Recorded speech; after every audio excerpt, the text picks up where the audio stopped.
السلام علیکم ورحمۃ اللہ وبرکاتہ۔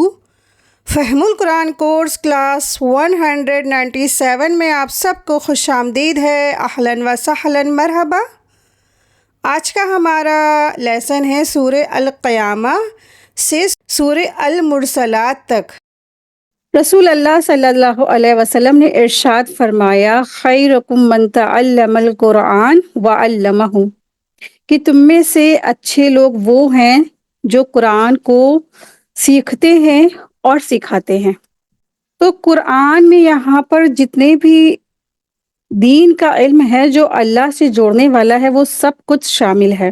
تو وہ لوگ بہترین ہیں، وہ لوگ بہتر ہیں جو قرآن یعنی اللہ کے دین کو سیکھتے ہیں اور خود بھی سکھاتے ہیں۔ تو الحمدللہ اللہ تبارک تعالیٰ سے دعا ہے کہ اللہ سبحانہ تعالیٰ ہم سب کو اس قرآن کے راستے پہ استقامت دے، اپنے قریب میں آخرت میں ٹھکانہ عطا فرمائے، اور ہم سب کے والدین اور ہم سب کے گھر والوں اور ہم سب کے بچوں کو اپنے قریب میں ٹھکانہ عطا فرمائے۔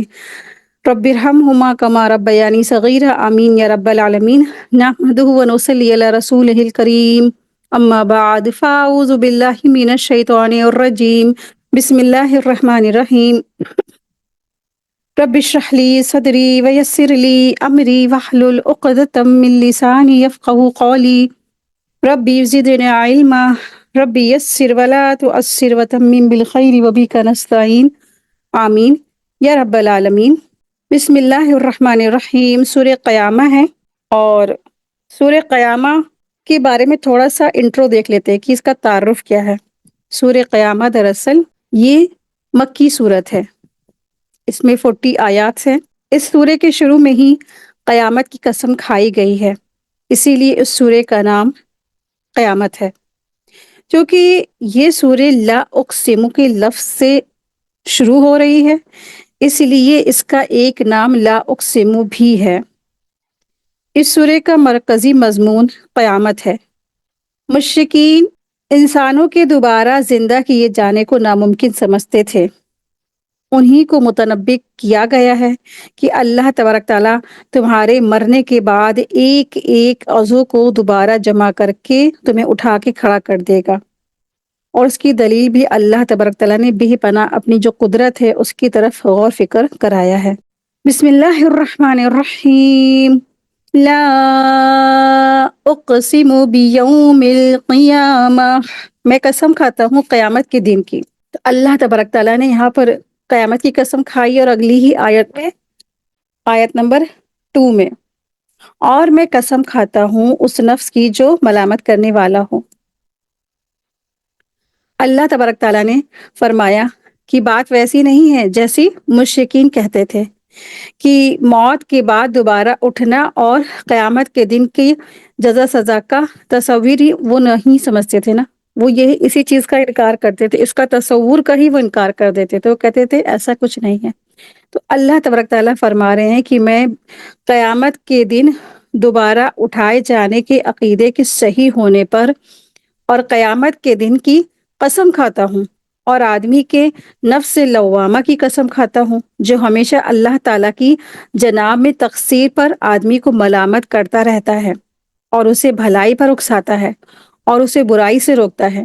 اس لیے اسے یقین ہوتا ہے کہ قیامت ضرور آئے گی، بنی نوع انسان دوبارہ زندہ کیے جائیں گے، یعنی جتنے بھی انسان ہیں آدم علیہ السلام سے قیامت تک کی سب کے سب زندہ کیے جائیں گے، اور انہیں ان کے اچھے اور برے اعمالوں کا بدلہ دیا جائے گا۔ اللہ تبارک تعالیٰ ارشاد فرماتے ہیں، وَلَا أُقْسِمُ بِالنَّفْسِ اللَّوَّامَةِ، اور میں قسم کھاتا ہوں اس نفس کی جو ملامت کرنے والا ہے۔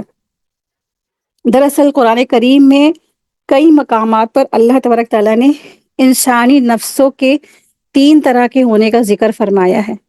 تو قرآن سے پتہ چلتا ہے قرآن میں 3 قسم یعنی 3 طرح کے انسانی نفسوں کا ذکر ہے۔ تو 3 قسم کے نفس ہوتے ہیں انسان کے۔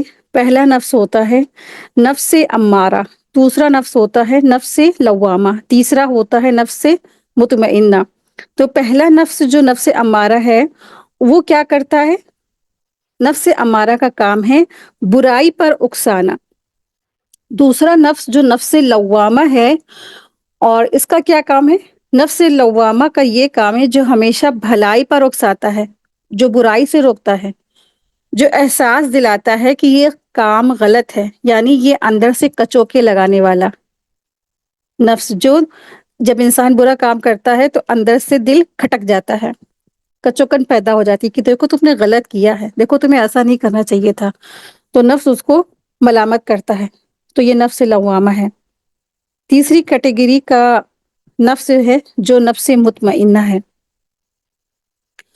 جو نفس مطمئنہ دراصل یہ نیکی کا کام کرنے کے بعد دل میں خوشی اور سرور اور مسرت پیدا ہوتا ہے، یعنی نفس لوامہ کی بات مانتے مانتے انسان کا نفس نفس مطمئنہ ہو جاتا ہے، یعنی شریعت کے ہر حکم پر اس سے طبعی اطمینان حاصل ہوتا ہے۔ اللہ تعالیٰ نے جن باتوں سے اسے منع کیا ہوتا ہے انسان کو وہ سارے کام ناگوار گزرتے ہیں، اور اللہ تعالیٰ نے جن کاموں کو کرنے کا حکم دیا ہوتا ہے وہ کام اس کو اچھے لگنے لگتے ہیں۔ تو یہاں پہ دوسری کیٹیگری کا جو نفس لوامہ، اس کی یہاں پر اللہ تبارک تعالیٰ نے قسم کھا کے فرمایا ہے کہ دراصل کیا ہے، قیامت ضرور واقع ہوگی، قیامت کے آنے میں کوئی شک نہیں۔ اللہ تبارک تعالیٰ ارشاد فرما رہے ہیں، آیت نمبر 3 دیکھیں، کیا انسان یہ خیال کرتا ہے کہ ہم اس کی ہڈیاں جمع نہیں کریں گے؟ آیت 4، ہاں کریں گے، ہم تو قادر ہیں کہ اس کی انگلیوں کی پور پور تک درست کر دیں۔ اللہ تبارک تعالیٰ نے یہاں پر ارشاد فرمایا ہے کہ ہم اس پر بھی قادر ہیں کہ انسان کی جو پور پور ہے اس کو بھی کیا کریں، درست کر دیں۔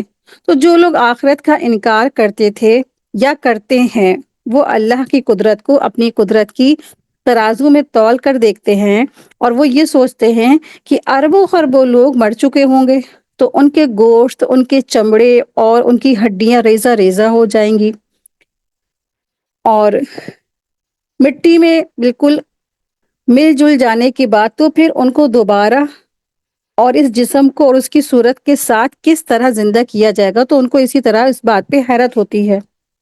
اللہ تبارک تعالیٰ نے ان کی تردید کرتے ہوئے فرمایا کہ چہروں کی تو ایک شناخت ہوتی ہے، ایک پہچان ہوتی ہے، ہڈیاں بھی سخت ہوتی ہیں اور زیادہ دنوں تک اپنی وجود کو وہ کھوتی بھی نہیں، یعنی کہ کافی لانگ ٹائم تک یہ ہڈیاں کیا ہوتی ہیں، قبروں میں باقی رہتی ہیں۔ لیکن اللہ تبارک تعالیٰ نے یہاں پہ جس چیز کی مثال دی ہے وہ کیا ہے، انگلیوں کے پور ہیں۔ لیکن انگلیوں کے جو پور ہوتے ہیں بظاہر ان کی پہچان نہیں ہوتی ہے، اور آپ دیکھیں کہ جو جلد ہوتی ہے، جو اسکن ہوتی ہے، وہ تو مٹی میں پہلے ہی گل سڑ کر کے مل جاتی ہے، لیکن اللہ تعالیٰ تو اس کو بھی جمع کرنے پر قادر ہے۔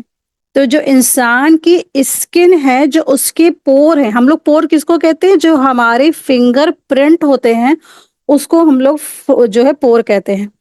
تو اللہ تبارک تعالیٰ فرما رہے کہ ہاں ہم تو اس پر بھی قادر ہیں کہ اس کی انگلیوں کے پور پور کو درست کر دے، یعنی کہ ایز اٹ از ایز، جیسے آج ہم دنیا میں بیٹھے ہیں اور اسی طرح ایسی قیامت کے دن اللہ تبارک تعالیٰ ایسی ہمیں اٹھا کے کھڑا کر دیں گے۔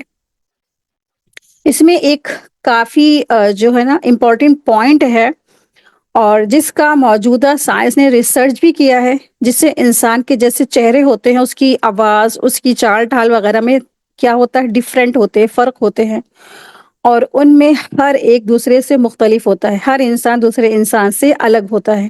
اسی طرح انسان کے بہت سے اندرونی اور بیرونی یعنی باہری اعضاء باہم کیا ہے، اس میں ممتاز ہے، وہ الگ ہے۔ دراصل انہی چیزوں میں سے کیا ہے، اس کے پوروں کی نشانات ہیں، اس کے فنگر پرنٹ ہے، اس لیے جو لوگ لکھنے پر قادر نہیں ہوتے نا تو ان کے انگوٹھوں کے نشان لیے جاتے ہیں۔ اور آپ دیکھیں کہ جب بھی آپ باہر کہیں جائیں گے عمرہ یا حج پہ یا کسی فورن کنٹری میں، تو آپ کو امیگریشن کے لیے بلایا جاتا ہے، اس میں کیا لگواتے ہیں، فنگر پرنٹ کو آپ کا لے لیں گے اور اس کو اپنے یہاں سیو کر لیتے، سیکیور کر لیتے ہیں۔ تو ایک طرف اللہ تبارک تعالیٰ کی قدرت دیکھیے کہ اس نے کیسا جو ہے نا بہترین اللہ تبارک تعالیٰ نے انسان کو پیدا کیا، جس میں ڈھلنے والی ہر شے دوسرے سے جدا ہے، یعنی آدم علیہ السلام سے لے کے قیامت تک کی آنے والے جتنے اربوں خربوں جو لوگ ہوں گے ان سب کی فنگر پرنٹ کیا ہے، ڈفرنٹ، ہر ایک کی فنگر پرنٹ دوسرے سے فنگر پرنٹ الگ، اور ہمارے ہاتھوں میں جو فنگر پرنٹ ہے، ایک فنگر پرنٹ بھی کیا ہے، دوسری فنگر سے نہیں میچ ہوتی. ایک فنگر کی جو پرنٹ ہے وہ دوسری فنگر کی پرنٹ سے نہیں میچ ہوتی. تو اللہ تبارک تعالیٰ کی آپ دیکھیے کہ کتنا بہترین ہمارا اللہ تخلیق کرنے والا ہے، وہ ہمارا خالق ہے، وہ ہمارا مالک ہے، کہ اس کے پاس کیا ہے، بہترین بہترین کاریگری ہے. کہ اگر ان چھوٹی چھوٹی چیزوں پہ، یہ تو چھوٹی نہیں، یہ تو بہت بڑی چیز ہے. تو اپنے آپ پر جب انسان غور کرتا ہے تو واقعی میں کہتا ہے کہ اللہ سے بڑھ کر کوئی خالق ہمارا ہو ہی نہیں سکتا. جن کے دعوے لوگ آج کرتے ہیں تو وہ کیا ہیں، وہ صرف اور صرف ایک گمراہ ہی قسم کے لوگ ہیں. تو جب اللہ کی ایسی نشانیوں پہ انسان غور کرتا ہے تو سجدہ شکر کے لیے اس کا جو سر ہے اللہ کی طرف رخ کر جاتا ہے، اللہ کی طرف سر سجدے میں رک کر جاتا ہے، کہ اتنی بڑی نشانی ہے. اور یہاں پہ اللہ تبارک تعالیٰ نے 1450 سال پہلے ہی ذکر فرما دیا کہ ہم اس کی انگلیوں کی پور پور تک کی درست کر دیں گے. آیت 5 ہے. بلکہ انسان تو چاہتا ہے کہ آگے آگے نافرمانیاں کرتا جائے. آیت 6 اور 7، بس جس وقت کی نگاہ پتھرا جائے اور چاند بے نور ہو جائے اور سورج اور چاند جمع کر دیے جائیں، اس دن انسان کہے گا آج بھاگنے کی کوئی جگہ ہے کیا؟ آج بھاگنے کی جگہ ہے کہیں؟ تو انسان سوچے گا کہ آج ہم بھاگ جائیں، اپنے کرموں کا پھل ہمیں نہ ملے، ہمیں اپنے برائیوں کی سزا نہ ملے، لیکن کیا ہے، کوئی بھاگنے کی جگہ تلاشے گا، اس کو کوئی بھاگنے کی جگہ بھی نہیں ملے گی. آیت 11، نہیں نہیں کوئی پناہ نہیں ہے، آج تو تیرے پروردگار کی طرف ہی قرار گاہ ہے. آج انسان کو اس کے بھیجے ہوئے اور پیچھے چھوڑے ہوئے سے آگاہ کیا جائے گا، بلکہ انسان خود اپنے آپ پر حجت ہے، وہ تمام اجڑ سامنے ڈال دے. تو قیامت کے دن سب کچھ انسان کے سارے کچے چٹھے کھول دیے جائیں گے. تو اس سے ہم لوگ کیا ہے، کئی بار ہم لوگ اس قرآن میں پڑھ بھی چکے ہیں، یعنی انسان نا اپنے ہاتھوں کی جو کمائی کو بھی دیکھ لے گا، اور اس کے جو بعد میں اس کے جو آثار ہیں، یعنی کچھ ایسے کام کیے تھے جو اس کے جانے کے بعد کیا صدقہ جاریہ تھے، تو وہ بھی وہ دیکھ لے گا قیامت کے دن. کیونکہ نا دنیا میں انسان ایک پیڑ لگاتا ہے اور پھر وہ فوت ہو جاتا ہے، تو اس نے تو پھل نہیں دیکھا نا، کس نے وہ کھائے اور کس کو وہ فائدہ پہنچا، لیکن وہ سب کے سب نامہ اعمال میں درج ہو گئے. اور قیامت کے دن اس شخص کو وہ سب کچھ دکھا دیا جائے گا، وہ دیکھ لے گا کہ کتنے لوگوں نے ہمارے اس ایک چھوٹے سے پودے جو ہم نے لگا کر آئے تھے، کتنے لوگوں نے اس سے فائدہ اٹھایا ہے. اور اسی طرح برا کرنے والا برا کر کے چلا جائے گا، اور ان کی جو مثال کو دوسرے نے فالو اگر کیا ہوگا تو وہ غلط کام کیے ہوں گے، تو وہ بھی ان کو بالکل کلیکٹ کر کے دکھا دیا جائے گا. اسی طرح جو پریورٹی تھی نا، وہ پریورٹی والے کام تھے، وہ بھی دیکھ لیے جائیں گے. جن چیزوں کو اگنور کرتا رہا کہ کل کر لیں گے، بعد میں کر لیں گے، ان کو بھی وہاں دیکھ لے گا کہ کس کس چیز کو اس نے پسے پشت ڈالا. بہت سارے لوگوں کو دیکھا وہ کہتے ہیں کہ کل کر لیں گے، کل پہ سارے اپنے معاملات چھوڑ دیتے ہیں، کوئی بھی نیکی کام کو کل کے لیے ڈیلے کر دیتے ہیں. تو یہ سب کچھ اس کو سامنے قیامت کے دن دکھایا جا رہا ہوگا. تو جو کچھ اس نے کیا ہے، کچھ بھی چھوٹا سا ایک کام، چھوٹا سا کوئی اسٹیپ، ہر چیز قیامت کے دن اللہ تبارک تعالیٰ کھول دیں گے. آئے دیکھیں آیت نمبر 16 ہے. اے نبی صلی اللہ علیہ وسلم، تم قرآن کو جلدی جلدی یاد کرنے کے لیے اپنی زبان کو حرکت نہ دو. اس کا جمع کرنا اور پڑھانا ہمارے ذمے ہے. ہم جب چاہیں اسے پڑھیں تو اس کے پڑھنے کے در پہ رہا، پھر اس کا واضح کر دینا ہمارے ذمے ہے. دراصل آیت نمبر 16 سے آیت نمبر 19 تک کے جو درمیانی میں جو ایک مضمون آیا ہے کہ اس کا تعلق قرآن مجید سے ہے. جب حضرت جبریل علیہ السلام آپ صلی اللہ علیہ وسلم پر قرآن مجید پیش کرتے تو آپ صلی اللہ علیہ وسلم تیز تیز پڑھنے لگتے اور اس کے لیے زبان کو حرکت دیتے تاکہ قرآن کے الفاظ جلد یاد ہو جائیں اور کوئی لفظ نہ یا کوئی الفاظ یا کوئی ورڈ چھوٹ نہ جائے. اسی سلسلے میں اللہ تبارک تعالیٰ نے نبی صلی اللہ علیہ وسلم سے فرمایا کہ آپ صلی اللہ علیہ وسلم اس میں جلدی نہ کیجیے، کیونکہ یہ سارا نظام آپ کی کوشش اور محنت پر مبنی نہیں ہے، بلکہ اس کا تعلق اللہ تبارک تعالیٰ کے حکم اور تدبیر سے ہے۔ اس لیے ہم ہی آپ صلی اللہ علیہ وسلم کے سینے میں قرآن کو محفوظ کریں گے، اس کا ایک لفظ بھی ادھر ادھر نہیں ہوگا۔ پھر آپ جو قرآن پڑھیں گے وہ بھی ہم ہی اس کو پڑھا دیں گے۔ تو لہٰذا جب ہماری طرف سے حضرت جبریل علیہ السلام قرآن کی آیت پیش کریں تو آپ خاموش رہیں اور غور سے سنیں۔ تو اس سے کیا پتہ چلتا ہے کہ قرآن کریم جب تلاوت ہو تو بس کیا کرنا ہے، اس کو غور سے سننا ہے۔ بخاری اور مسلم میں حدیث میں ہے کہ حضرت ابن عباس رضی اللہ عنہما سے روایت ہے کہ رسول اللہ صلی اللہ علیہ وسلم پر جب وحی نازل ہوتی تھی تو آپ ہونٹ ہلانے لگتے تھے۔ آپ سے کہا گیا کہ آیتوں کو یاد کرنے کے لیے اپنی زبان نہ ہلائیے، یہ ہماری ذمہ داری ہے کہ ہم انہیں آپ کے سینے پہ محفوظ کر دیں تاکہ نزول وحی ختم ہونے کے بعد آپ انہیں پڑھیں۔ اس لیے جب ہم پوری وحی نازل کر چکے تب آپ پڑھیے، پھر اس کے بیان کرنے کی ذمہ داری بھی ہم پر ہے، یعنی اللہ تبارک تعالیٰ پر ہے۔ تو مطلب اس سے یہ نکلتا ہے کہ آپ دیکھیں کہ علم حاصل کرنے میں کیا کرنا ہے، صبر کرنا ہے۔ علم حاصل کرنے میں ہمیں صبر کرنا چاہیے۔ سب سے پہلے تو ہم بہترین لسنر ہونے چاہیے، سب سے زیادہ غور سے سننے والے ہونا چاہیے۔ آپ کو پتہ ہے جب رسول اللہ صلی اللہ علیہ وسلم صحابہ کو تعلیم دیتے تھے اور صحابہ اس طرح سے بیٹھ جاتے تھے کہ کوے آ کر ان پہ بیٹھ جاتے تھے۔ کیوں بیٹھتے کوے؟ بتائیے، پرندے کب بیٹھتے، کس پہ بیٹھتے؟ پرندے تو ایسی چیزوں پہ بیٹھتے نا جو ہل ڈل نہیں رہی ہو، اتنی زیادہ ڈسپلین ہو کے اور ایک دم بالکل بنا ہلے ڈلے گھنٹوں وہ رسول اللہ صلی اللہ علیہ وسلم کی بات غور سے سنتے تھے، کہ یہاں تک کہ پرندے سمجھتے تھے کہ یہ کیا بے جان چیز ہے، تو پرندے آ کے بیٹھ جاتے تھے ان کے سروں پہ۔ اتنی زیادہ انٹینشن سے آپ صلی اللہ علیہ وسلم کی جو بات ہے، دین کی تعلیم ہے، وہ سنتے تھے۔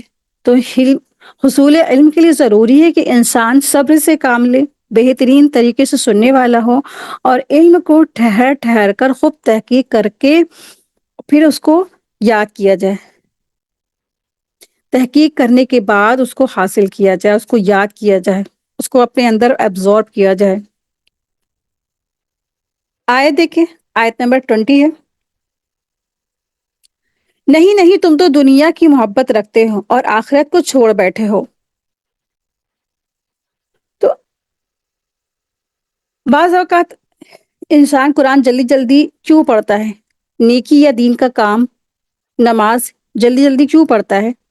تو یہاں پر اسی چیز کی طرف اشارہ کیا گیا ہے کہ تم جلدی حاصل ہونے والی چیز دنیا کو چاہتے ہو، یعنی اس کا تعلق نبی صلی اللہ علیہ وسلم سے نہیں ہے۔ وہ اس لیے جلدی جلدی پڑھ رہے تھے کہ آپ جو کچھ کرتے تھے اور آپ کو جس چیز سے روکا گیا، اس میں ہمارے لیے ایک سبق ہوتا تھا۔ آپ صلی اللہ علیہ وسلم تو اس لیے جلدی پڑھتے تھے کہ کہیں وہ بھول نہ جائیں اور پہنچانے میں کوئی کمی نہ رہ جائے۔ دراصل آپ صلی اللہ علیہ وسلم کو مخاطب فرما کر کے، مخاطب کون ہے؟ ہم سارے لوگ ہیں، جو بھی علم حاصل کرنے والے لوگ ہیں ان سب کے لیے۔ کیونکہ نا علم حاصل کرنے کے بعد ایک عالم کے بارے میں ہم لوگ پیچھے پڑ چکے ہیں کہ اس کی مثال اللہ تبارک تعالیٰ نے کتے سے دی ہے۔ علم آنے کے بعد اس کا جو سینہ تھا، اس کی جو زبان تھی، زمین کی طرف جھک گیا، لالچ آ گئی تھی اس کے، ایک لالچی کتے سے اس کی مثال دی گئی ہے۔ تو عالم ہونے کے بعد ایک بہت بڑی ذمہ داری کندھوں پہ آتی ہے کہ وہ دنیا کے پیچھے نہ بھاگتا رہے، دنیا کی مال متا کے پیچھے نہ بھاگے، بلکہ اسے کیا کرنا ہے؟ اسے اللہ کے دین کی سربلندی کرنا ہے، جو رسول اللہ صلی اللہ علیہ وسلم کا مشن، اسے مشن کو لے کے اسے آگے بڑھنا ہے، اور اس کو اس راستے کے لیے جو مال، دھن، دولت اور نیم، فیم، جو کچھ بھی یہ چیزیں ہیں، دنیاوی چیزیں، اس کے پیچھے اس کو نہیں بھاگنا ہے۔ آیت 22 ہے، اس روز بہت سے چہرے تر و تازہ با رونق ہوں گے، اپنے رب کی طرف دیکھتے ہوں گے، اور کتنے چہرے اس دن بد رونق اور اداس ہوں گے۔ آیت 25 ہے، سمجھتے ہوں گے کہ ان کے ساتھ کمر توڑ دینے والا معاملہ کیا جائے گا۔ ٹھیک ہے، اپنے چہروں کی شناخت سے ہی وہ پہچان جائیں گے کہ آج ہمارے ساتھ تو کیا ہے، ہماری شامت آ گئی، ہمارا معاملہ تو بہت برا ہونے والا ہے۔ آیت ہے 26۔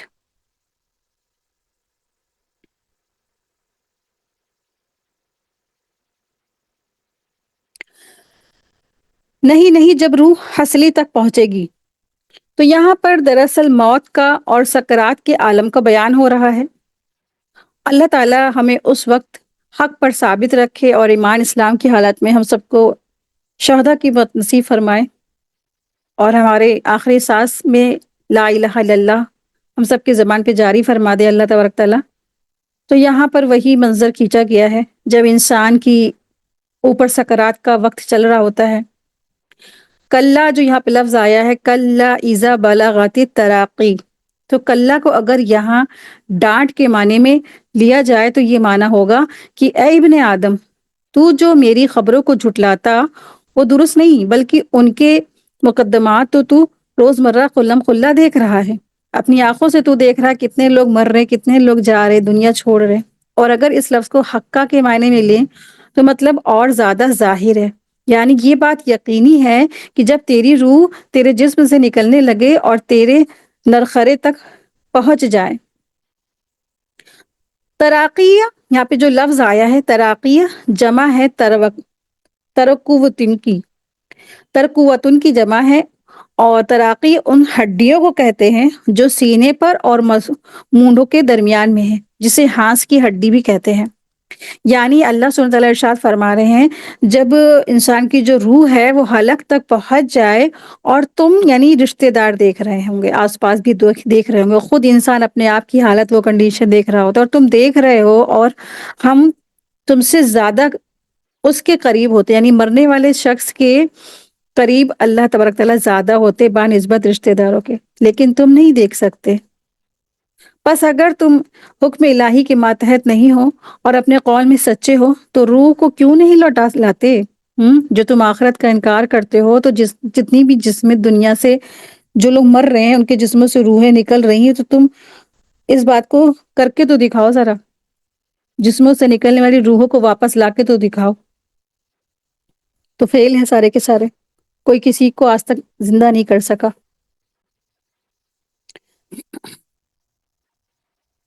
آیت 27 ہے، اور کہا جائے گا کوئی جھاڑ پھونک کرانے والا ہے، یعنی جب مرنے لگتا ہے انسان تو اس وقت کتنی انسان کوشش کر رہا ہوتا ہے کہ ہاں اس کو بس کسی طرح بچا لے، کیسے بھی کر کے اپنے جو رشتہ دار ہیں اس کو ہم بچا لے، کوئی جھاڑ پھونک ہو یا دم پھونک ہو، کچھ بھی کرا لے، یا کوئی کیسی بھی دوا ہو بس کہیں سے مل جائے اس کو دے دلا دی جائے کہ کسی طرح سے بس میرے جو جانے والا ہے اس کی جان بچ جائے۔ تو عام بیماریوں میں دم جھاڑ کیا ہوتا ہے؟ فائدہ دیتا ہے، اور یہ بھی کیا ہے؟ جائز ہے۔ لیکن موت کے وقت کوئی بھی جھاڑ پھونک کسی طرح کا دم وغیرہ کام نہیں آتا ہے، لیکن ہاں جو نارمل بیماریاں ہوتی ہیں، چھوٹی بڑی بیماریاں ہوتی ہیں، جھاڑ پھونک دم وغیرہ وہ فائدہ دیتا ہے، اور یہ کرنا بھی جائز ہے۔ نبی صلی اللہ علیہ وسلم کے بارے میں حضرت عائشہ رضی اللہ عنہا کہتی ہیں کہ آپ مجھے نظر بد سے دم کرانے کا حکم دیتے تھے۔ تو اس سے یہ بھی پتہ چلتا ہے کہ خود بھی دم کیا جا سکتا ہے اور کسی اور سے بھی کرایا جا سکتا ہے۔ بچے، چھوٹے بچے ہوتے ہیں نا، وہ تو خود نہیں پڑھ سکتے، اپنے پر دم نہیں کر سکتے ہیں، تو کوئی گھر کا بڑا ہے وہ بچوں پر کیا کرے؟ دم کر دے۔ اور آپ دیکھیں کہ جس کو دم کرنا آتا ہے اس کے لیے نبی صلی اللہ علیہ وسلم نے فرمایا کہ تم میں سے جو شخص اپنے بھائی کو فائدہ پہنچا سکتا ہو تو ایسا کرنا چاہیے، کیونکہ وہ بہت مجبور اور پریشان انسان ہوتا ہے تو اس کی مدد کی جائے۔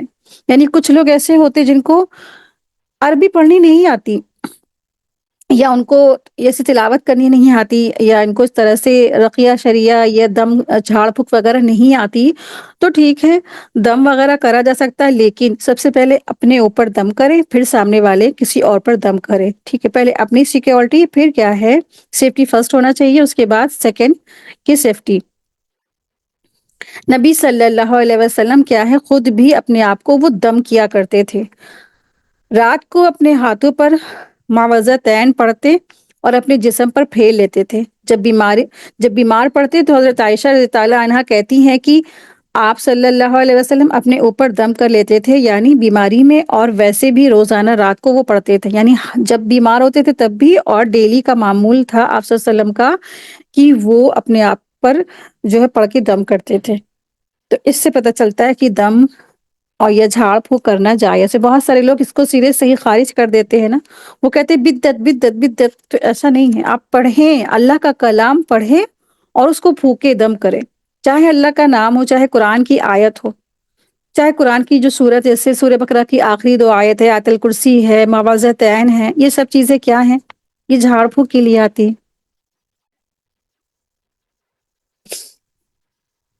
آیت 28 ہے، اور پنڈلی سے پنڈلی لپٹ جائے گی، اور پنڈلی سے پنڈلی لپٹ جائے گی، اس کے معنی کیا ہے؟ پنڈلی کے پنڈلی سے رگڑ کھانے کا ایک مطلب یہ ہے کہ حضرت ابن عباس رضی اللہ عنہ فرماتے ہیں کہ دنیا اور آخرت اس پر جمع ہو جاتی ہے۔ دنیا کا آخری دن ہوتا ہے اس پر، اور آخرت کا پہلا دن ہوتا ہے، جس سے سختی پر سختی ہو جاتی ہے، مگر جس پر رب رحیم رحم کرے وہ کامیاب ہو گیا۔ یعنی جب موت کے وقت ہوتا ہے اور آخری سانسیں ایک انسان کی چل رہی ہوتی ہے، تو اس کی پنڈلی سے پنڈلی کیا ہوتی ہے؟ رگڑ کھانے لگتی ہے، یعنی کہ اس کا ایک پیر کیا ہوتا ہے دنیا میں، تو دوسرا پیر کہاں ہوتا ہے؟ آخرت کی طرف، اور پھر وہ اللہ تبارک تعالیٰ سے جا کے مل جاتا ہے۔ آیت 30، آج تیرے پروردگار کی طرف چلنا ہے۔ آیت 31، اس نے نہ تو تصدیق کی نہ نماز ادا کی۔ ٹھیک ہے، اب کوئی تیاری نہیں، کوئی اپنی زندگی میں اللہ کی اطاعت نہیں کی، اللہ تعالیٰ کی سرے سے نافرمانی کی، آخرت کو جھٹلایا، اور آپ دیکھیں کہ نماز کا پھر یہاں پہ ذکر آ گیا، اور نمازیں تک کی نہیں ادا کی۔ تو اس سے تو پتہ چلتا ہے کہ کسی مسلمان کے بارے میں بات ہو رہی ہے، ایسا مسلمان شخص جس نے نماز ہی نہیں ادا کی، تو اس نے نماز نہیں ادا کی بلکہ جھٹلایا اور روگردانی کی۔ تو نماز کا نہ پڑھنا نماز کو جھٹلا دینا ہے، نماز کے وقت نماز کے لیے نہ جانا نماز کا انکار کرنا ہے۔ آیت 33، پھر اپنے گھر والوں کے پاس اتراتا ہوا گیا، افسوس ہے تجھ پر، حسرت ہے تجھ پر، وائے ہے اور خرابی ہے تیرے لیے۔ یہاں پر بھی اللہ تبارک تعالیٰ نے ارشاد فرمایا ہے یہ ایسے شخص کے بارے میں جو دراصل مرنے کے بعد اللہ تبارک تعالیٰ سے جا کے مل گیا۔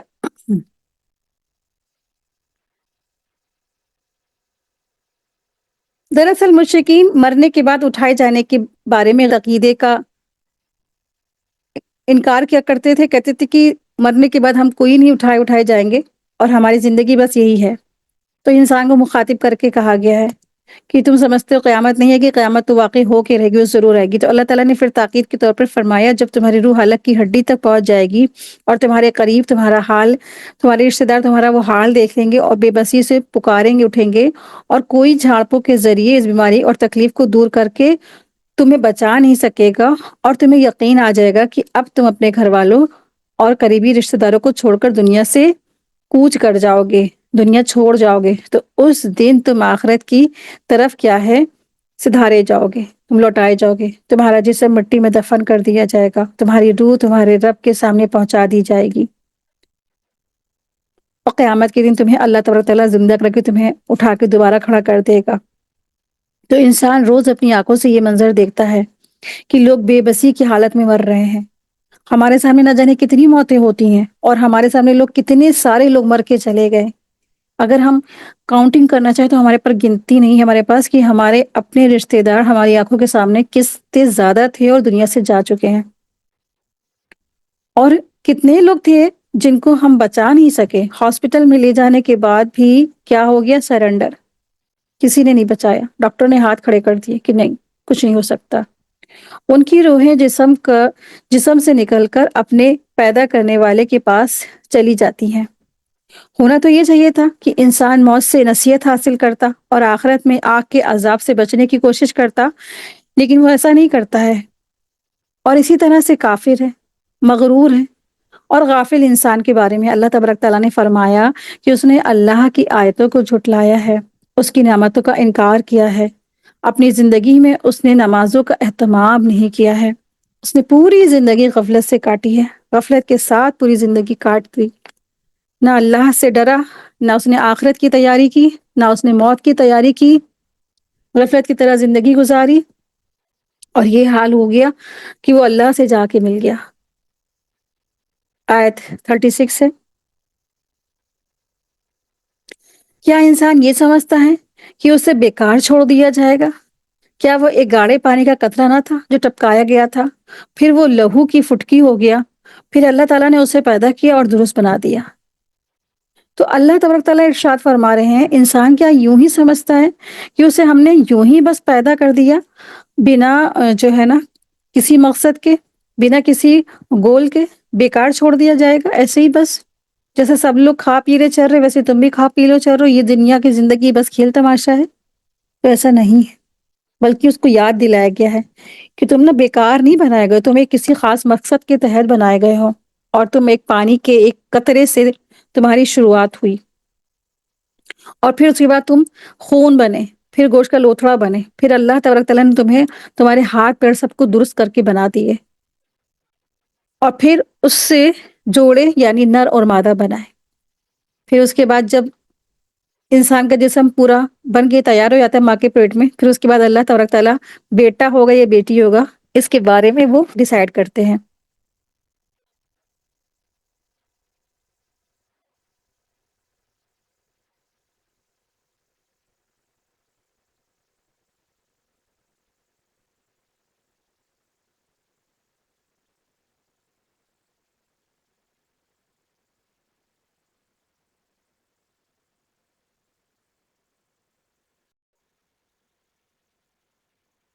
تو اللہ سبحانہ تعالیٰ نے صحیح سالم اس کو پیدا کر دیا، اور پھر انسان یہ سمجھتا کہ ہمیں زندگی بس یہ یوں ہی مل گئی، تو ایسا نہیں ہے۔ اللہ تبارک تعالیٰ جو دنیا میں انسان آئے ہیں، اللہ تبارک تعالیٰ نے سب کو ایک خاص مقصد کے لیے بھیجا ہے، اور پھر ان کو آزمایا جا رہا ہے، پھر اس کو کیا ہے، اس کے اچھے برے جو بھی اس نے کام کیا اس کو جزا سزا ملے گی، اور کیا ہے، آخرت کا دن ضرور قائم ہوگا، قیامت ضرور قائم ہوگی۔ آیت دیکھیں، آیت نمبر ہے 39۔ پھر اس سے جوڑے یعنی نر اور مادہ بنائے، آیت 40۔ کیا اللہ تعالیٰ اس پر قادر نہیں کہ مردوں کو زندہ کر دے؟ تو اللہ سبحانہ تعالیٰ ارشاد فرما رہے ہیں کہ اپنی قدرت کے دلائل پر اللہ تبارک تعالیٰ نے غور و فکر دلایا کہ اللہ تبارک تعالیٰ وہ ہیں جو ایک گندے پانی کے قطرے سے انسان کی تخلیق فرمائی، اور ایسی حالت میں کہ اس کو ایک پانی سے خون بنایا، خون سے گوشت کا لوتھڑا بنایا، خون کے لوتھڑے سے اس کا کیا ہے، ایک جسم بنا، اور پھر صحیح سالم بچہ ہو کے وہ پیدا ہو گیا۔ تو کیا اللہ تبارک تعالیٰ اس پہ نہیں قادر ہے کہ انسان کو اس کے مرنے کے بعد دوبارہ زندہ کر دے؟ تو بے شک اللہ تبارک تعالیٰ اس پر قادر ہے۔ سورہ دہر، بسم اللہ الرحمن الرحیم۔ سورہ دہر کا انٹرو دیکھ لیتے ہیں۔ سورہ دہر بھی کیا ہے، مکی صورت ہے، اور اس کے بارے میں بھی ہم لوگ پچھلے جب سورہ الف لام میم سجدہ والی صورت پڑھی تھی تو اس کے بارے میں پڑھ بھی چکے ہیں کہ رسول اللہ صلی اللہ علیہ وسلم اس سورے کو اور سورہ الف لام میم سجدہ کو جمعے کے دن صبح کی نماز یعنی فجر کی نماز میں تلاوت فرماتے تھے، ٹھیک ہے۔ تو مسلم کی حدیث میں ہے رسول اللہ صلی اللہ علیہ وسلم جمعے کے دن فجر کی نماز میں الف لام میم سجدہ یعنی سورہ السجدہ اور سورہ دہر تلاوت کرتے تھے، یہ صحیح مسلم کی حدیث ہے۔ اور سورہ جو یہ صورت ہے اس کا انٹرو کیا ہے کہ یہ صورت کیا ہے، مکہ میں نازل ہوئی، مکی صورت ہے، اور یہی اکثر اہل علم کی رائے ہے۔ اس کی پہلی آیت میں انسان اور دہر کا لفظ آیا ہے۔ انسان کے معنی تو ظاہر سی بات ہے کہ ہم سب انسان ہیں، تو انسان کے معنی انسانی ہیں، اور دہر کے معنی کیا ہے، زمانے کے ہیں۔ دہر کے معنی کیا ہوتے ہیں، زمانہ، تو زمانے کے بارے میں بات کی گئی ہے، تو اسی مناسبت سے اس سورے کا نام انسان بھی ہے اور سورہ دہر بھی ہے، یعنی اس کے دو نام ہیں۔ آپ کو اسکرین پہ بھی دکھ رہا ہوگا، اور پھر کیا ہے، سورہ دہر لکھا ہے رومن انگلش میں، اور سورہ اس میں دیکھیں کہ کیلیوگرافی میں جو سورہ انسان لکھا ہوا ہے اس کے دو نام ہیں۔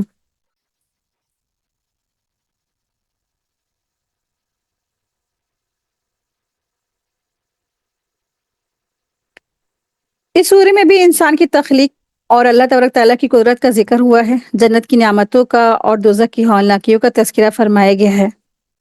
بسم اللہ الرحمن الرحیم۔ آیت دیکھیں، آیت 1 ہے۔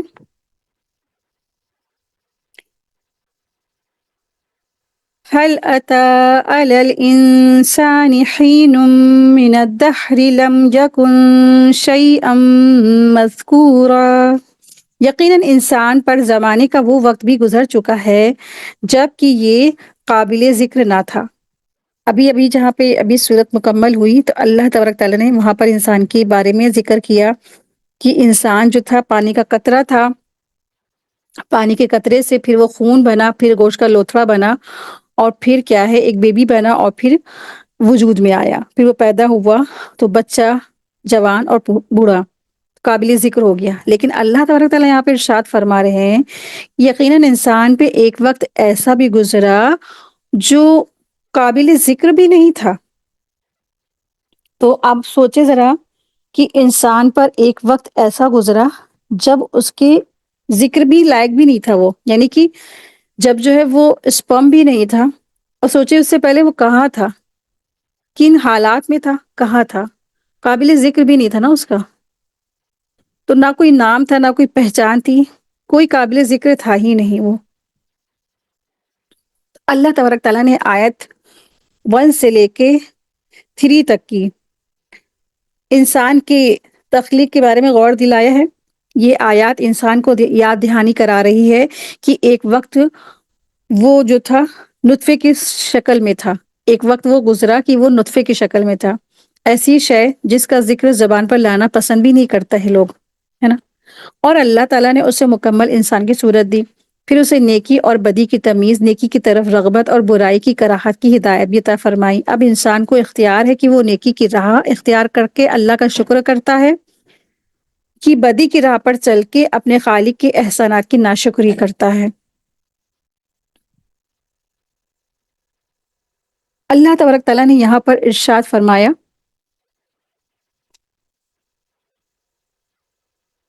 هل أتاك على الإنسان حين من الدہر۔ تو دہر کا معنی کیا ہے؟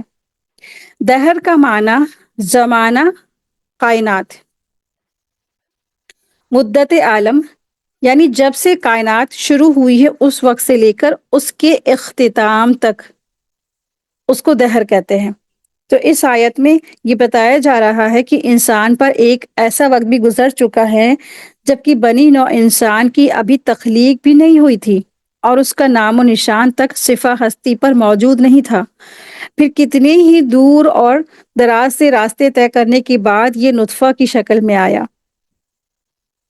اس کی وہ حالت اس قابل ہی نہیں تھی کہ اسے زبان پہ لایا جا سکے، تو وہ ایسا اس کے اوپر وقت گزرا کہ وہ نہ قابل ذکر تھا۔ تو انسان پر ایسا وقت گزر چکا ہے کہ جب اس کے ذکر کے وہ لائق ہی نہیں تھا۔ خلاصہ دراصل یہ ہے کہ اللہ تبارک تعالیٰ فرما رہے ہیں کہ اللہ کی معرفت کے لیے انسان کو خود اپنے آپ پر غور کرنا چاہیے کہ آج وہ تو کیا ہے بھلا چنگا، خوبصورت اور خوش گوار نظر آتا ہے، لیکن اس پر ایک زمانہ ایسا بھی گزر چکا ہے جب وہ ایک معمولی نطفہ یا گوشت یا لوتھڑا تھا، یا اس سے پہلے وہ کہاں تھا، اس کا کوئی بھی چہرہ نہیں تھا، اس کی کوئی پہچان نہیں تھی، اس کی کوئی شخصیت نہیں تھی، نہ اس کے پاس کوئی مال تھا، نہ خزانہ تھا، نہ وہ اس لائق ہی تھا کہ اس کا وہ ذکر کیا جاتا۔ پھر ایسی بے وقت چیز کو اللہ تبارک تعالیٰ نے باوقار انسان بنانے کا کام کیا، اس کو اس کی پہچان دی، اس کی شکل صورت دی، اس کو نعمتیں دی، اس کو مال دی، اس کو اولادیں دی، اس کو گھر دیا، اس کو بار دیا، سب کچھ دیا۔ تو ان تمام چیزوں کے پیچھے کیا ہے؟ اللہ تبارک تعالیٰ کی بڑی قدرت کاملہ ہے۔ تو اللہ تبارک تعالیٰ اپنی یہاں پر نعمتوں کو یاد دلا رہے ہیں کہ انسان پر ایک وقت ایسا گزرا ہے جب وہ قابل ذکر ہی نہیں تھا۔ بے شک ہم نے انسان کو ملے جلے نطفے سے امتحان کے لیے پیدا کیا ہے اور اس کو سنتا اور دیکھتا بنایا۔ ٹھیک ہے، اب یہاں بتا دیا گیا انسان کی تخلیق، پھر کیا بتا دیا گیا کہ اس کو کیوں بنایا گیا ہے۔ تو اسے ملے جلے نطفے سے بنایا گیا، تو اس سے مراد کیا ہے؟ اسے مرد اور عورت کے ملے جلے پانی سے پیدا کیا گیا ہے، اور اسے امتحان کے لیے پیدا کیا گیا، یعنی کہ اللہ سبحانہ تعالیٰ نے سورہ ملک میں فرمایا نا، لیبلوکم ایکم احسن عملا، یعنی کہ اللہ تبارک تعالیٰ فرما رہے ہیں کہ ہم تمہیں ضرور آزماتے ہیں، اور وہ تم کو تاکہ آزمائے تم میں اچھے عمل کون کرنے والا ہے، بس تمہیں آزمایا جا رہا ہے کہ تم میں اچھے عمل کون کرنے والا ہے۔ اور اللہ تبارک تعالیٰ ارشاد فرما رہے ہیں آیت 3 کہ ہم نے اسے راہ دکھائی، خواہ وہ شکر گزار بنے یا ناشکرہ بنے۔ تو اللہ تبارک تعالیٰ نے راہیں دکھا دی ہیں، راستے ایک دم صاف ہیں، اور اللہ تبارک تعالیٰ نے صحیح اور غلط راہ کو واضح کر دیا ہے، تو انسان پہ چھوڑ دیا ہے، اختیار دے دیا ارادے کی، اور یہ آزادی دے دی کہ تم جس کو چاہے چوز کرو، جس پہ چلو، یہ تمہارے اوپر کیا ہے، چھوڑ دیا گیا ہے۔ لیکن راستے کی رہنمائی کر دی گئی، ایسا نہیں کہ راستے کی رہنمائی نہیں کی گئی۔ آیت 4 دیکھیں،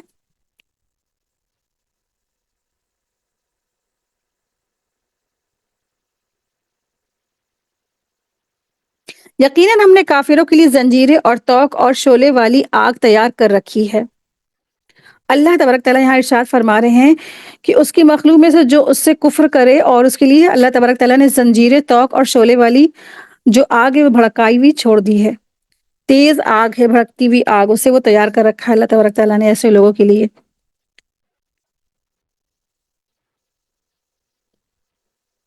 آیت 5، بے شک نیک لوگ وہ جام پیئیں گے جس کی ملونی کافور کی ہوگی۔ تو یہاں پر اب نیک لوگوں کا بتایا جا رہا ہے کہ ان کو جزا ملے گی، ان کے لیے کیا انعامات ہے۔ اب نیک لوگوں کے بارے میں ذکر ہو رہا ہے کہ انہیں وہ جو جام پلائے جائیں گے جن کی ملونی کافور نامی نہر کے پانی کی ہوگی، اور جس کا ذائقہ بھی اعلیٰ اور خوشبو بھی عمدہ اور فائدہ بھی بہت بہتر ہوگا۔ کافور کی سی ٹھنڈک اور سونٹ کی سی خوشبو۔ کافور ایک نہر کا نام ہے جسے اللہ تبارک تعالیٰ کے خاص بندے پانی پیتے ہیں، اور صرف اسی سے آسودگی حاصل وہ کرتے ہیں۔ تو ایسے اچھے اچھے لوگوں کے لیے ان کی مہمان نوازی بھی کیا ہے، اچھائی سے، اچھی اچھی جگہ سے اچھی اچھی مشروب ان کے لیے پلائے جائیں گے۔ آیت 6، جو ایک چشمہ ہے جسے اللہ تعالیٰ کے بندے پیئیں گے، اس کی نہریں نکال لے جائیں گے۔ تو اس سے پتہ چلتا ہے کہ جو جنتی ہیں اس کی جو نہریں ہیں جدھر دل چاہیں گے ادھر موڑ لے جائیں گے۔ بعض وقت ہوتا ہے نا کہ کہیں ندی یا نہر جاری ہوتی ہے تو انسان بے بس ہوتا ہے کہ وہ کچھ کر نہیں سکتا ہے، لیکن وہ کیا ہے، جنتی وہاں پہ جیسا چاہیں گے وہ اپنی طرف وہ جنت کی نہروں کو موڑ لے جائیں گے۔ اگر پکنک پہ جا رہے ہیں تو پکنک پہ لے جائیں گے، اگر گھر میں ہے تو گھر کی طرف کر لیں گے، یا جیسا ان کا دل چاہے وہ اسے موڑ لے جائیں گے، نکال لے جائیں گے۔ آیت 7 ہے، جو نظر پوری کرتے ہیں اور اس دن سے ڈرتے ہیں جس کی برائی چاروں طرف پھیل جانے والی ہے۔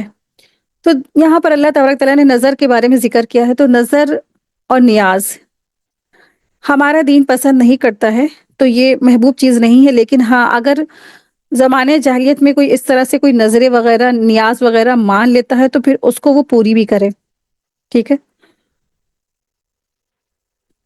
آیت 8، اور اللہ تعالیٰ کی محبت میں کھانا کھلاتے ہیں مسکین کو، یتیم اور قیدیوں کو۔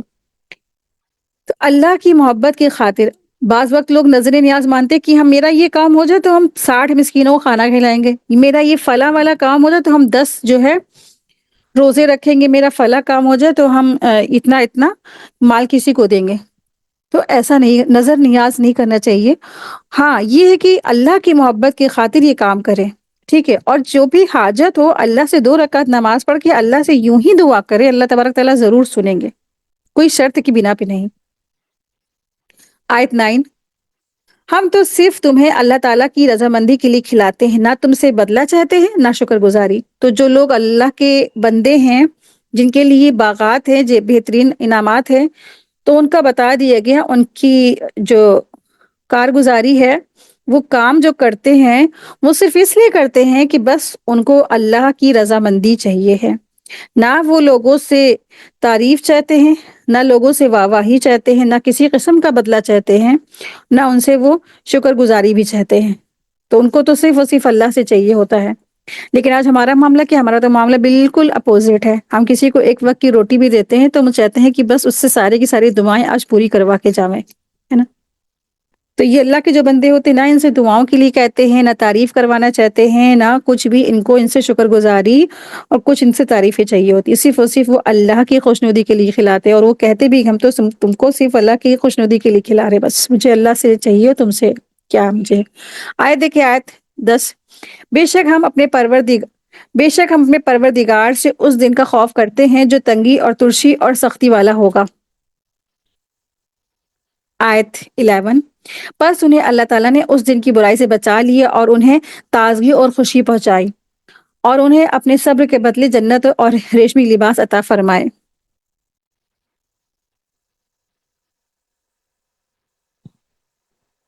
آیت 13 ہے، یہاں پر بھی جنتیوں پر جو انعامات کی بارش ہے اس کا تذکرہ ہے۔ آیت 13 میں دیکھیں، یہ وہاں تختوں پر تکیے لگائے ہوئے بیٹھے ہوں گے، نہ وہاں آفتاب کی گرمی کو دیکھیں گے نہ جاڑے کی سختی۔ ولا زمہریرہ، جو یہاں پہ لفظ آیا ہے تو اس کے زمہریرہ کے معنی ہوتے ہیں، زمہریرہ یعنی سخت جاڑے کو کہتے ہیں، شدت والا جاڑا، کڑاکے کی ٹھنڈک۔ مطلب یہ ہے کہ جنت میں ہمیشہ ہمیشہ ایک ہی موسم رہے گا، نہ زیادہ سخت ترین گرمی ہوگی اور نہ ہی کڑاکے کی وہاں ٹھنڈک ہوگی۔ آیت 14،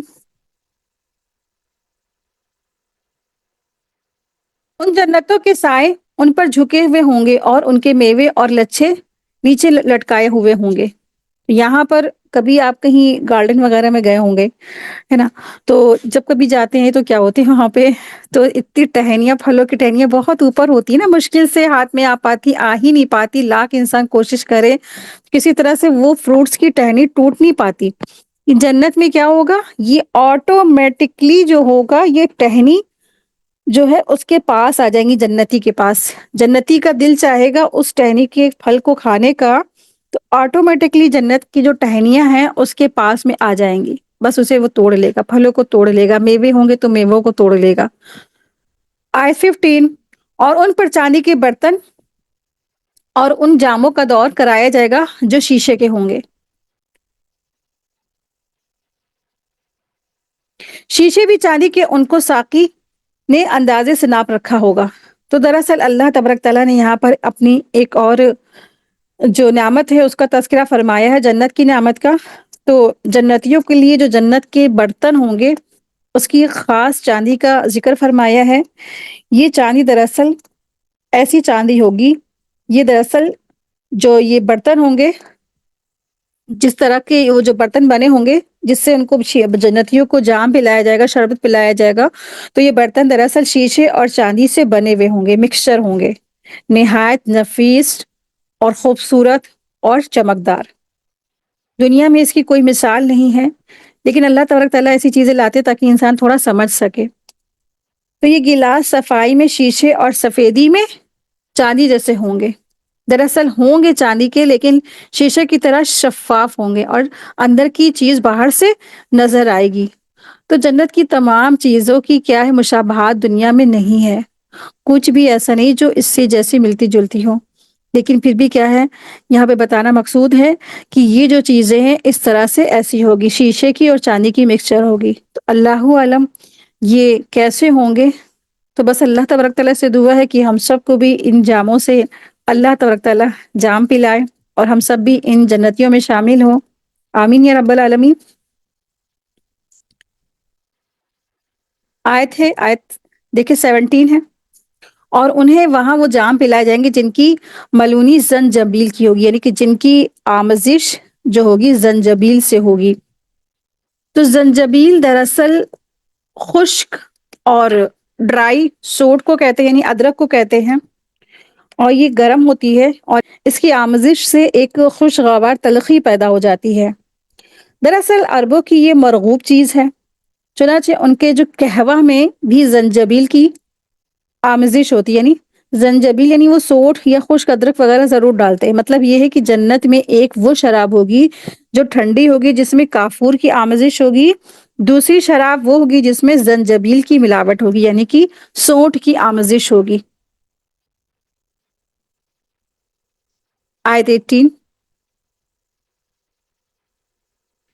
وہ جنت کا ایک نہر ہے جس کا نام سلسبیل ہے، اور ان کے ارد گرد گھومتے پھرتے وہ کمسن بچے جو ہمیشہ رہنے والے ہیں۔ جب تو انہیں دیکھے تو سمجھے کہ وہ بکھرے ہوئے سچے موتی ہیں۔ آیت 20 ہے، تو وہاں جہاں کہیں بھی نظر ڈالے گا سراسر نعمتیں اور عظیم الشان سلطنت ہی دیکھے گا۔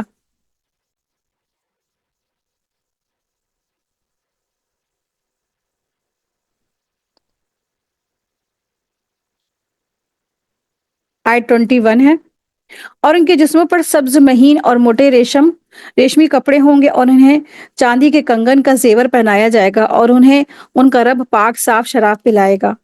تو جنتیوں کے لیے جو مہمانی تھی، جو برتن تھے، ان کا ذکر کیا گیا۔ پھر ان کے لیے جو لانے والے سرونٹ ہیں، سرونگ کرنے والے جو بچے ہوں گے، تو وہ بھی ان کے بارے میں ذکر کیا گیا۔ وہ ایسے جیسے موتی کے جیسے اتنے صاف ستھرے، صاف شفاف۔ اور پھر اس کے بعد جو اللہ تبارک تعالیٰ ارشاد فرما رہے کہ جنتیوں کے لباس کیسے ہوں گے، ان کے لباس کا یہاں پہ ذکر کیا گیا ہے۔ ان کے لیے بہترین لباس ہوگا، ان کو اچھے بہترین لباس پہنائے جائیں گے،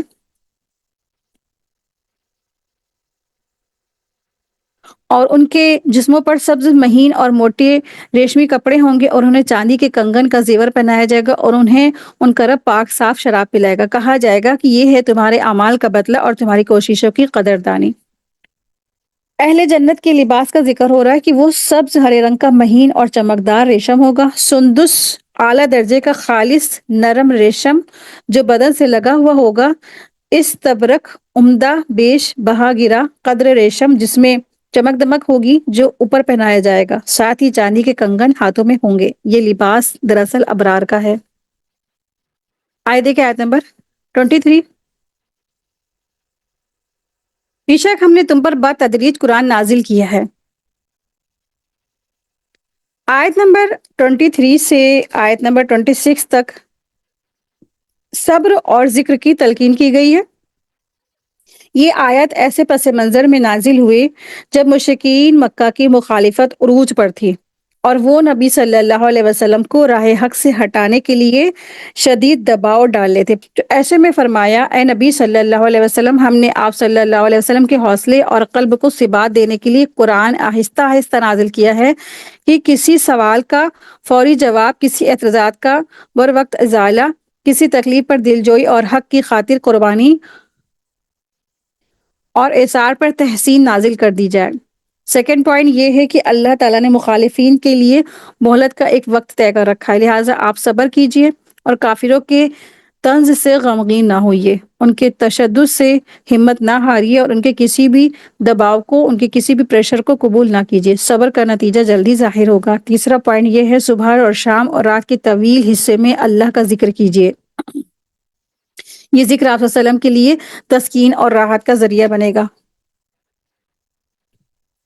آیت 24 ہے، بس تو اپنے رب کے حکم پر قائم رہ اور ان میں سے کسی گناہگار یا ناشکرے کا کہا نہ ماننا، اور اپنے رب کے نام کا صبح شام ذکر کیا کر، اور رات کے وقت اس کے سامنے سجدہ کر اور بہت رات تک اس کی تسبیح کیا کر۔ آیت 27، بے شک یہ لوگ دنیا کو چاہتے ہیں اور اپنے پیچھے ایک بڑے بھاری دن کو چھوڑ دیتے ہیں۔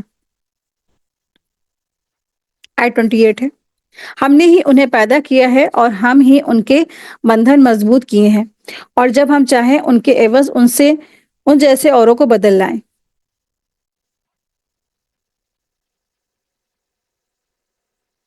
آیت 29، یقیناً یہ تو ایک نصیحت ہے، پس جو چاہے اپنے رب کی راہ لے۔ آیت 30 اور 31 دیکھ لیں، اور تم نہ چاہو گے مگر یہ کہ اللہ تعالیٰ ہی چاہے، بے شک اللہ تعالیٰ دانا ہے اور باحکمت ہے، جسے چاہے اپنی رحمت میں داخل کر لے، اور دردناک عذاب کی تیاری تو صرف گناہ گاروں کے لیے ہے۔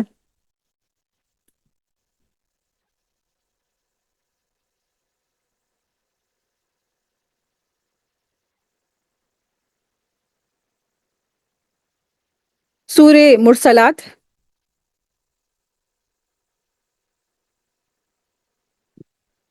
بسم اللہ الرحمن الرحیم۔ سورہ مرسلات یہ بھی مکی صورت میں سے ہے۔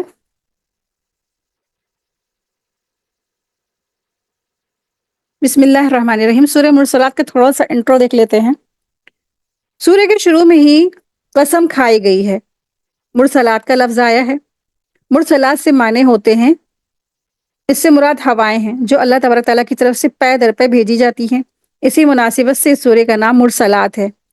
اہل علم کا اتفاق ہے کہ یہ سورہ مکہ مکرمہ میں نازل ہوئی۔ سورہ کی ابتدا میں کئی چیزوں کی قسمیں اللہ تبارک تعالیٰ نے کھائی ہے۔ اللہ تعالیٰ کی ان قدرتوں کا ذکر فرمایا گیا ہے جن کو انسان سر کی آنکھوں سے دیکھتا ہے، پھر بھی ایمان نہیں لانے والوں میں سے وہ ہو جاتا ہے۔ تو ایسے لوگوں پر کیا ہے جو ایمان نہیں لاتے، ان کے لیے ہولناک انجام کا ذکر کیا گیا ہے، اور اللہ سے ڈر رکھنے والوں کے لیے اچھے انجام کا ذکر کیا گیا ہے۔ بسم اللہ الرحمن الرحیم۔ دل خوشکن کرنے والی ہواؤں کی قسم، یعنی دل خوش کرنے والی ہواؤں کی قسم۔ اللہ تبارک تعالیٰ نے یہاں پہ قسم کھائی ہے کس کی؟ ہواؤں کی۔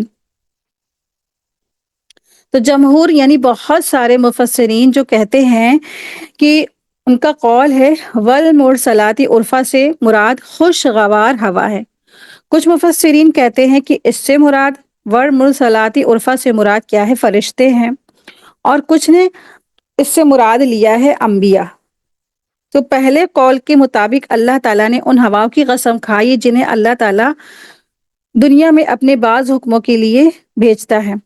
اگر دوسرا قول لے لے کہ فرشتے ہیں، تو دوسرے قول کے مطابق جب ان فرشتوں کی قسم کھائی اللہ تبارک تعالیٰ نے جو وحی الہی اور دوسرے حکموں کے ساتھ دنیا میں بھیجے جاتے ہیں، اور تیسرے قول کے مطابق اللہ تبارک تعالیٰ نے رسولوں کی قسم کھائی جنہیں وہ اپنے بندوں کے ساتھ پیغام دینے کے لیے بھیجتا تھا۔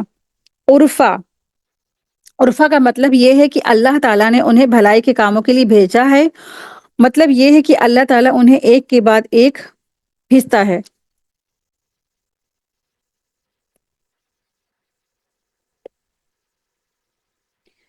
آیت 2 دیکھیں۔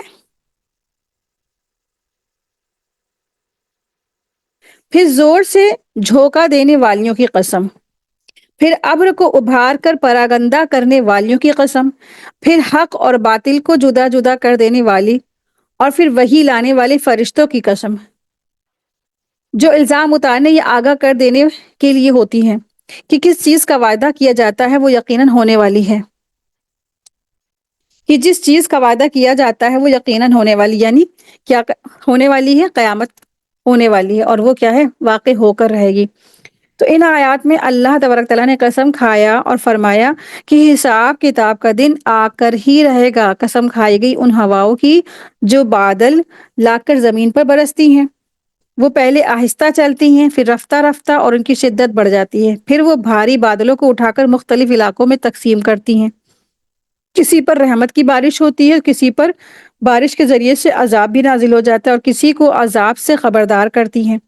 تو جو اللہ تعالیٰ اس پورے عمل کے ذریعے مردہ زمین کو زندہ بھی کرتا ہے، وہ تمام انسانوں کو بھی دوبارہ زندہ کرنے پر قادر ہے۔ نیککاروں کے لیے وہ ہوائیں کیا ہے؟ رحمت بن جاتی ہیں۔ نیکاروں کو رحمت سے نوازا جائے گا آخرت میں، اور مجرموں کو جو انہوں نے جو کیا ہوگا اس کا ان کو بدلہ دیا جائے گا۔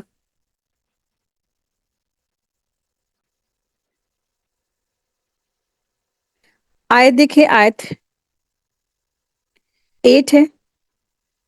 پس جب ستارے بے نور کر دیے جائیں گے، اور جب آسمان توڑ پھوڑ دیا جائے گا، اور جب پہاڑ ٹکڑے ٹکڑے کر کے اڑا دیے جائیں گے، اور جب رسولوں کو وقت مقررہ پہ لایا جائے گا، کس دن کے لیے انہیں ٹھہرایا گیا؟ فیصلے کے دن کے لیے۔ اور تجھے کیا معلوم کہ فیصلے کا دن کیا ہے؟ اس دن جھٹلانے والوں کے لیے خرابی ہے۔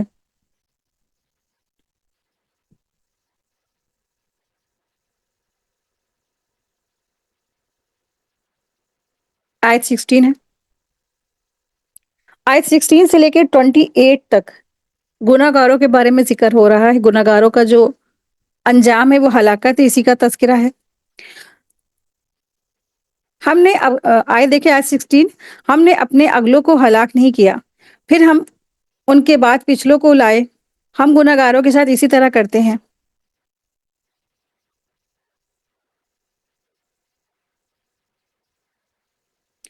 آیت 19، اس دن جھٹلانے والوں کے لیے ویل ہے، یعنی افسوس ہے۔ کیا ہم نے تمہیں ذلیل پانی سے یعنی منی سے پیدا نہیں کیا، پھر ہم نے اسے مضبوط اور محفوظ جگہ میں نہیں رکھا ایک مقررہ وقت تک، پھر ہم نے اندازہ کیا، اور ہم کتنا اچھا اندازہ کرنے والے ہیں۔ اس دن تکذیب کرنے والوں کی خرابی ہے۔ آیت 25۔ کیا ہم نے زمین کو سمیٹنے والی نہیں بنایا، زندوں کو بھی اور مردوں کو بھی، اور ہم نے اس میں بلند اور وہ بھاری پہاڑ بنا دیے، اور تمہیں سراب کرنے والا میٹھا پانی پلایا۔ آیت 28۔ اس دن جھوٹ جاننے والوں پر وائے اور افسوس ہے۔ اس دوزخ کی طرف جاؤ جس سے تم جھٹلاتے رہے ہو، چلو تین شاخے دار سائے کی طرف، جو دراصل نہ سایہ دینے والا ہے نہ شعلے سے بچا سکتا ہے۔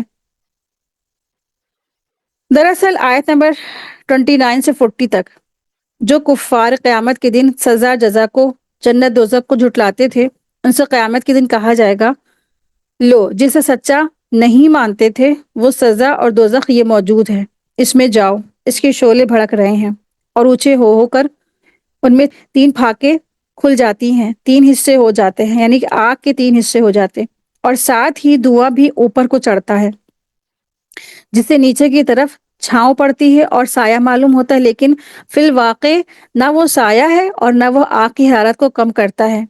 یہ جہنمی اتنی تیز اور تند سخت اور با کثرت آگ والی ہے کہ اس کی چنگاریاں جو اڑتی ہیں وہ بھی مثل قلعے کے ہیں، اور تناور درخت کے مضبوط لمبے چوڑے تنے کے ہیں۔ دیکھنے والوں کو یہ جچتا ہے کہ گویا وہ سیاہ رنگ کے اونٹ ہیں، یہ کشتیوں کے رسے ہیں یا تانبے کے ٹکڑے ہیں، لیکن دراصل کیا ہے؟ یہ آگ ہے، جس کے بارے میں اللہ تبارک تعالیٰ یہاں پہ ارشاد فرما رہے ہیں۔ آیت 32 ہے۔ یقیناً دوزخ چنگاریاں پھینکتی ہے جو مثل قلعے کے ہیں، یعنی کہ جہنم کی آگ اتنی لمبی لمبی اوپر اٹھے گی، جیسے قلعے دیکھے ہیں آپ نے، بہت سارے لوگوں نے ریڈ فورٹ دیکھا ہوگا نا، تو اتنی اونچے گویا کہ وہ زرد اونٹ ہے۔ آج ان جھوٹ جاننے والوں کی درگتی ہے۔ آج کا دن تو وہ دن ہے کہ یہ بول بھی نہ سکیں گے، نہ انہیں معذرت دی جائے گی۔ آج جھوٹا جاننے والوں کی خرابی ہے۔ آیت 38۔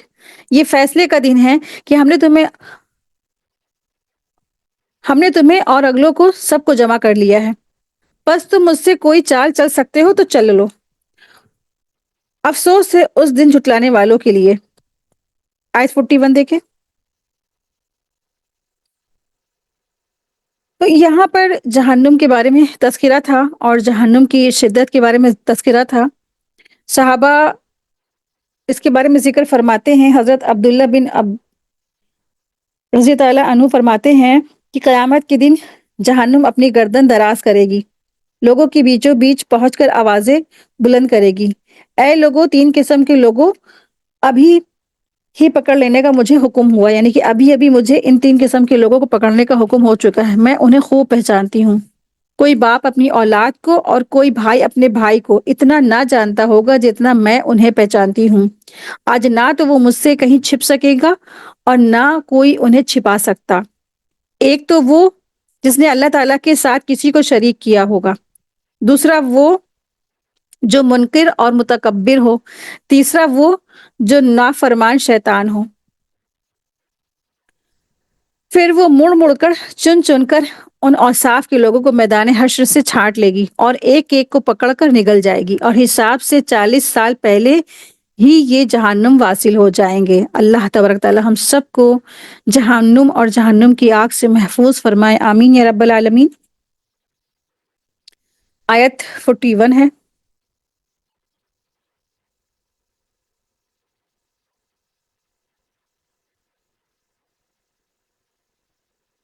اب یہاں سے جنت اور جنتیوں کا تذکرہ ہے۔ بے شک پرہیزگار لوگ سائے میں اور بہتے چشموں میں ہوں گے۔ آیت 42 ہے، اور ان میووں میں جن کی وہ خواہش کریں گے۔ آیت 43۔ اے جنتیوں، کھاؤ پیو سہتا پچھتا اپنے کیے ہوئے اعمال کے بدلے۔ آیت 44 اور 45۔ یقیناً ہم نیکی کرنے والوں کو اسی طرح جزا دیتے ہیں۔ اس دن سچا نہ جاننے والوں کے لیے ویل اور افسوس ہے۔ آیت 46۔ اے جھٹلانے والو، تم دنیا میں تھوڑا سا کھا لو، برت لو، بے شک تم گناہ گار ہو۔ آیت 47۔ قیامت کے دن جھٹلانے والوں کے لیے سخت ہلاکت ہے۔ آیت 48 ہے، ان سے جب کہا جاتا کہ تم رکوع کر لو تو نہیں کرتے، اس دن جھٹلانے والوں کے لیے ہلاکت ہے، تباہی ہے۔ آیت